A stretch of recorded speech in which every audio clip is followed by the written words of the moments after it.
¿Qué tal? ¿Cómo están, amables televidentes de Nativa Nos Conecta? Esto es Pulso Informativo.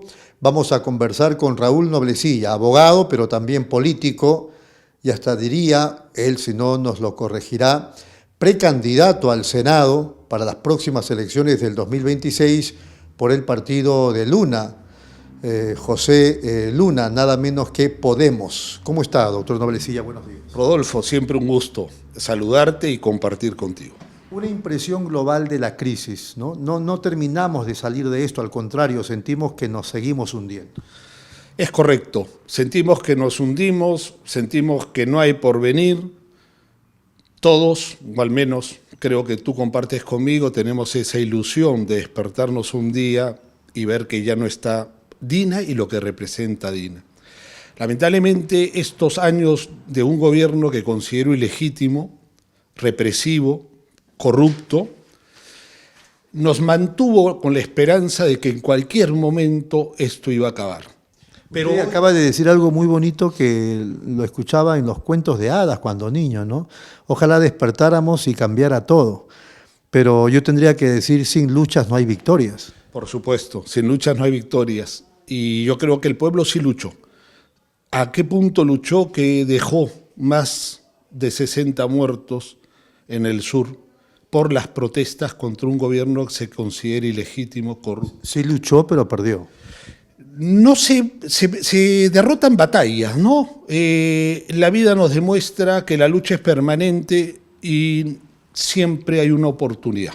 La primera oportunidad que hoy tenemos que abrazar, Rodolfo, es la caída de este régimen, pero hay que ser pragmáticos. Aunque parezca triste, parezca desmotivador, hay que pensar en el 2026. Considero que es muy difícil, no imposible, no existe lo imposible, y menos en política, pero considero muy difícil que este régimen caiga y lamentablemente tengamos que esperar a las próximas elecciones. ¿Usted supone que Dina no va a terminar su mandato?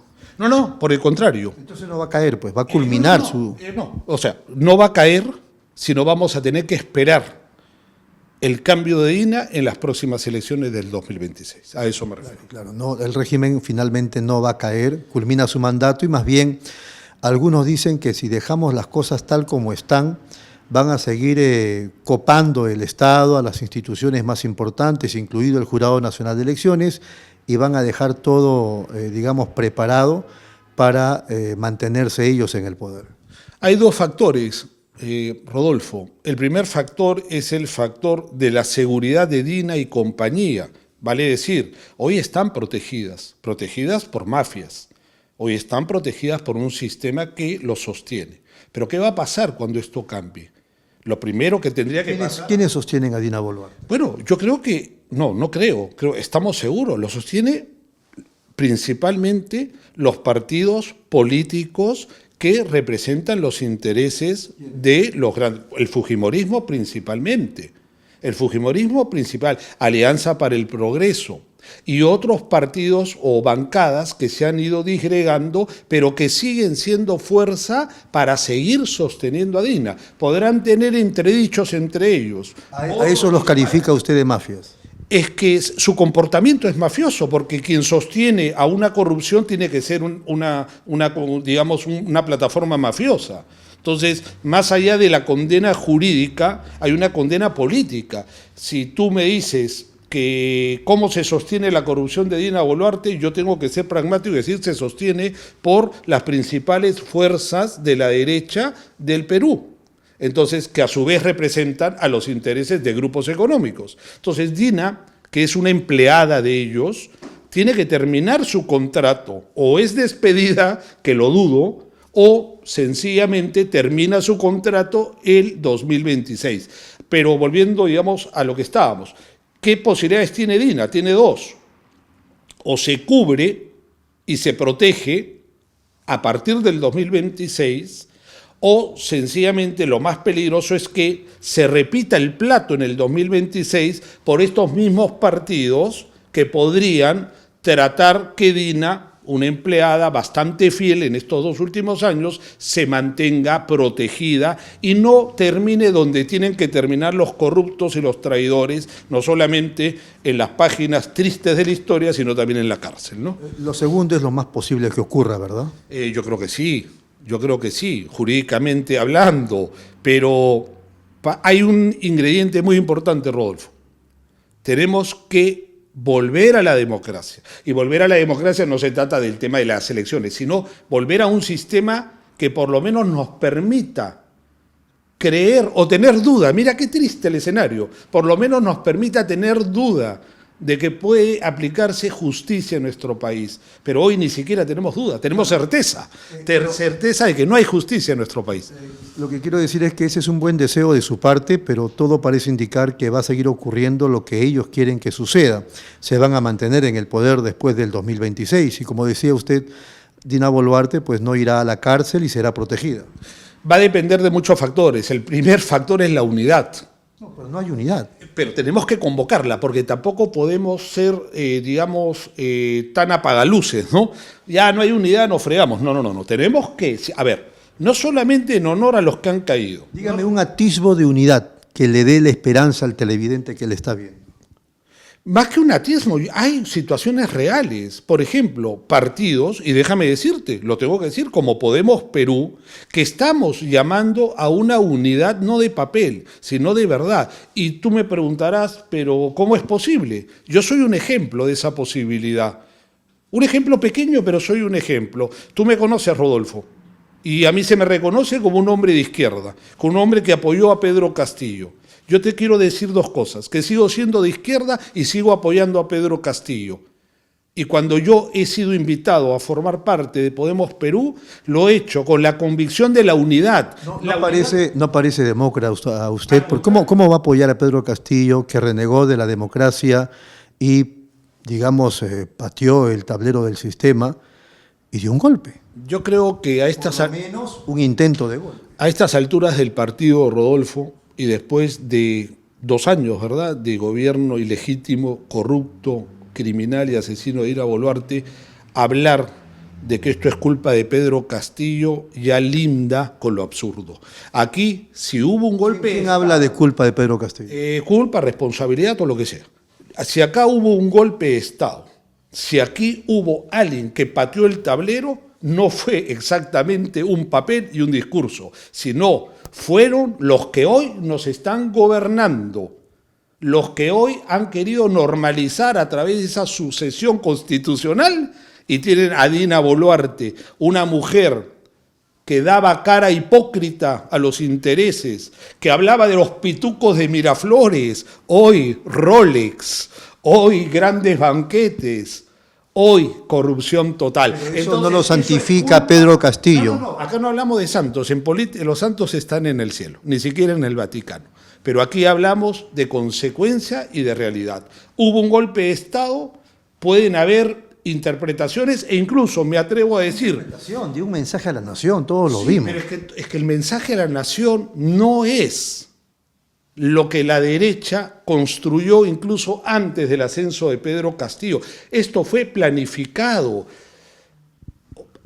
Patricia Benavides, es que eso lo hemos venido, no importa repetirlo, porque hay que repetirlo incluso hasta el cansancio. El pueblo peruano tiene que tener conciencia de que la democracia no es solamente un voto, la democracia es el respeto del voto, y ese voto no fue respetado ¿por quiénes? Por esos que manejan el gobierno de los grupos de poder, por los medios de comunicación, por los estudios jurídicos no solo más renombrados, entre comillas, sino más costosos del Perú, cuando todos se unieron antes que Castillo asuma a decir que había fraude. ¿Estuvo mal o no esta intención de dar un golpe de Estado de Castillo saliendo a dar un mensaje a la nación? Es que hay que tener cuidado con la interpretación del golpe de Estado. Aquí, acá hay una realidad. Pedro Castillo le ganó a la representante de la escuela más fascista de la derecha del Perú. le ganó no solo a la hija del dictador y corrupto Fujimori, sino a lo que representaba. Pero ¿quiénes estaban detrás de la candidatura de Keiko Fujimori? Estaban los bancos, estaban los principales o el 80 o el 90% de los medios de comunicación. Vale decir, ellos no podían permitir de que esto pueda prosperar. Pero eso no lo justifica a Castillo con su intento de golpe de Estado. Yo justifico de que el pueblo tuvo soberana voluntad en elegir su destino histórico y que la derecha, una vez más, nos dijo que la democracia solo funciona cuando a ellos les conviene, pero cuando no les conviene a sus intereses, entonces no importa cómo, pero hay que salir del paso. Muy bien. Vamos a cambiar de tema. Usted ha trabajado en el Parlamento hasta hace algunos meses. ¿Conoció a Jorge Torres? Meses, ya. ¿Un año? No. Yo, cuando asumo, semanas antes del 7, yo ya no estaba en el Parlamento porque asumo el cargo de viceministro del Consejo de la Presidencia, ¿recuerdas? Entonces, más de 2 años. Correcto. ¿Conoció a Jorge Torres Arabia? No, no lo conozco. ¿Qué le parece este escabroso asunto? Él era jefe del área legal del Parlamento y ahora se habla de una red criminal en la que también ha estado inmerso el tema de la prostitución. Bueno, no es una lisura lo que voy a decir, pero puede ser una palabra fuerte, pero en estas circunstancias vale la pena, Rodolfo. No solamente estaríamos ante un burdel político, sino un burdel normal, como se le conoce, con meretrices y todas estas cosas. Y no me sorprende por qué, porque esta persona no solamente ocupaba un cargo tan importante, sino que venía de la mano de una persona que considero es un gángster de la política, que es el señor Acuña, y que esto de la prostitución debe ser, o podría ser, vamos a hablar en condicional hasta que no se tenga la certeza, un negocio más del clan Acuña, un negocio seguramente muy rentable, pero ojo, muy típico de mafiosos. No solamente puede ser lucrativo el tener señoritas que las hacen pasar por secretarias y técnicas para satisfacer otros deseos, sino lo que implica el chantaje sexual a muchos congresistas que a su vez los puedes presionar. ¿Para qué? Así es, mi querido Rodolfo, yo creo que la cosa está tan clara. Y Acuña es un experto, ¿verdad? Acuña es un experto en estas lides, por lo cual no me sorprende. Esto me recordaba la suites de Barranco, pero esto es el colmo, en el propio Congreso. Así es, y por eso me permito usar esa palabra que no la voy a volver a repetir, pero no me sorprende, Rodolfo, y tal vez eso es lo más preocupante, ¿no? Que ya no nos sorprende nada, al contrario. Es fácil decir, oye, es cierto, o sea, puedo jurar que es verdad. Entiendo que la Fiscalía está investigando el tema. Tendría que hacerlo. De un asesinato. No, por supuesto. Además es una noticia que ya ha trascendido. La Fiscalía tiene conocimiento y no nos sorprenda, ojalá que sea así, que empiecen allanamientos y empiecen situaciones de búsqueda de información, ¿no? Hace algunos días el presidente del Congreso dio cuenta que ya lo habían echado del Parlamento, ya no estaba en las planillas del Congreso el señor Torres Arabia. Sí, lo escuché y voy a ser bastante objetivo. Es lo correcto. Pero, ojo, lo correcto no es la disculpa o la sanción política. Esto es un crimen. Y como crimen se paga judicialmente y se paga con condena. Entonces, muy bien el tema político, que lo saquen sin honores, sin lo que sea. Pero esto es un delito y hay que tratarlo como delito.